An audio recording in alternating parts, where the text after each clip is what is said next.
Hello বন্ধুরা, কেমন আছো তোমরা সবাই? আশা করি সবাই ভালোই আছো। আমিও খুব ভালো আছি। আজকে আবার তোমাদের সাথে দেখা করতে এলাম। আলুর দম রান্না করব তাই।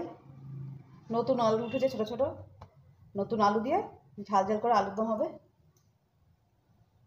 আর সম্পূর্ণ ভিডিওটা দেখার অনুরোধ রইল সবাইকে। আর এখনও যারা আমার চ্যানেলটাকে সাবস্ক্রাইব করনি, সাবস্ক্রাইব করে রেখো। আর পাশে থাকা বেল আইকনটি অন করে রেখো, যাতে যখনই কোনো ভিডিও আমি আপলোড করবো সঙ্গে সঙ্গে তোমাদের কাছে পৌঁছে যাবে। আর লাইক শেয়ার করতে তো ভুলবেই না। তাহলে চলো আলুর দম করতে আমি কী কী নিয়েছি। শীত পড়েছে, শীতের নতুন আলু। এখানে আমি ছোটো আলু নিয়েছি, এটাকে কেটে ধুয়ে পরিষ্কার করে সিদ্ধ করে নিয়েছি একটুখানি। আর একটা মশলা বেটে নিয়েছি এখানে একটুখানি পেঁয়াজ বাটা, পেঁয়াজ, এখানে আদা, জিরে, রসুন, লঙ্কা, শুকনো লঙ্কা, কাঁচা লঙ্কা, রসুন, পেঁয়াজ সব কিছু একসাথে বেটে নিয়েছি। টমেটো দিয়েছি এর সাথে। রান্না করতে লাগবে সর্ষের তেল, ফোড়নে দেবো জিরে, গরম মশলা, হলুদ আর স্বাদ মতো নুন। তাহলে চলো আলুর দমটা রান্না করি।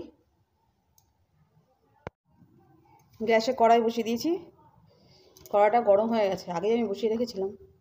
দিয়ে দেবো তেল। আর এই শীতের সময় নতুন আলু দিয়ে আলুর দম খেতে বেশ ভালোই লাগে, আরও যদি হয় ছোটো আলু। দেখো তেলও গরম হয়ে গেছে, ফোড়নে একটু জিরে দিয়ে দেবো।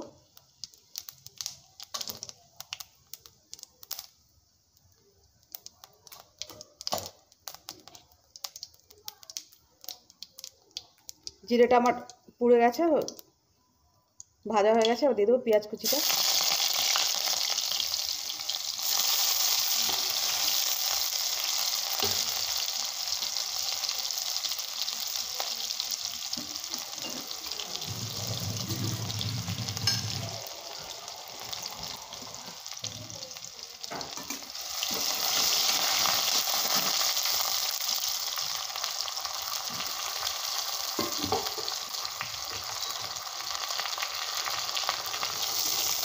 পেঁয়াজটা বেশি ভাজতে হবে না, সামান্য একটু লাল লাল হয়ে গেছে। এবার দিয়ে দেবো যে বেটে রাখা মশলাগুলো।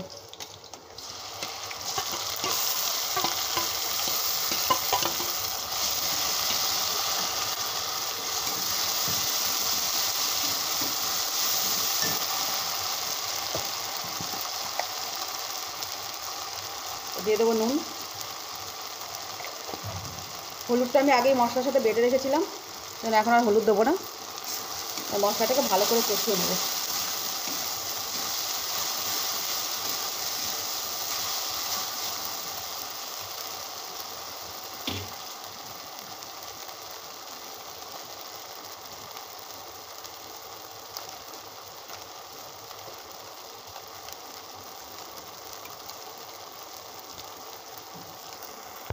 মশলাটা কষানোর সময় সামান্য একটুখানি গরম মশলা দিয়ে দেবো, স্বাদটা আরও ভালো হয়।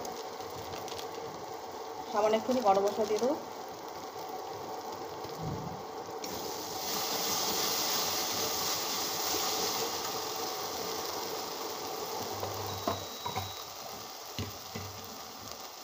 এবার দিয়ে দেবো একটুখানি জল। জল দিয়ে মশলাটাকে ভালো করে কষাবো।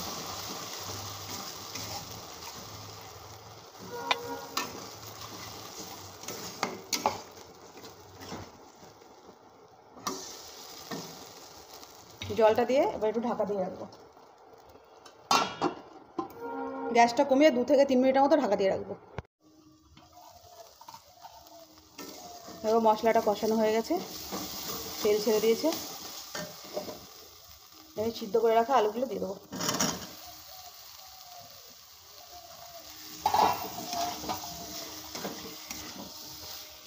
আর একটু কষিয়ে নেবো, যাতে আলুর সাথে মশলাটা ভালো করে ঢুকে যায়।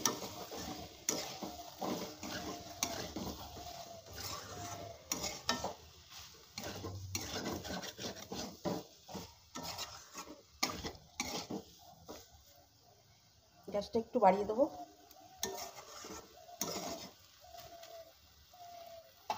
2 মিনিটের জন্য একটু ঢাকা দিয়ে দেবো। ঢাকনাটা খুলে দেখি।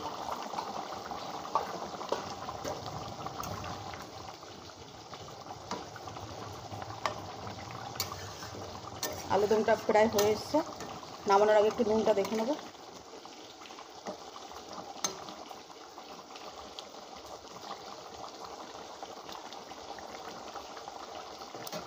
একটু নুন দিতে হবে।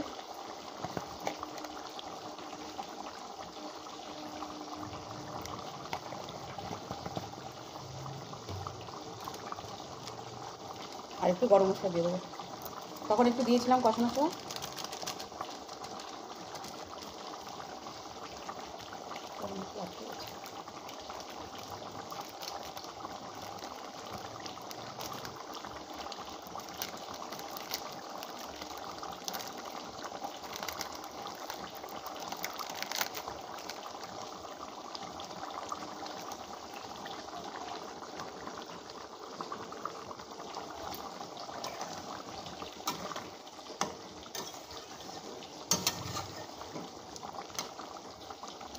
আলুর দমটা একদম রেডি আমার।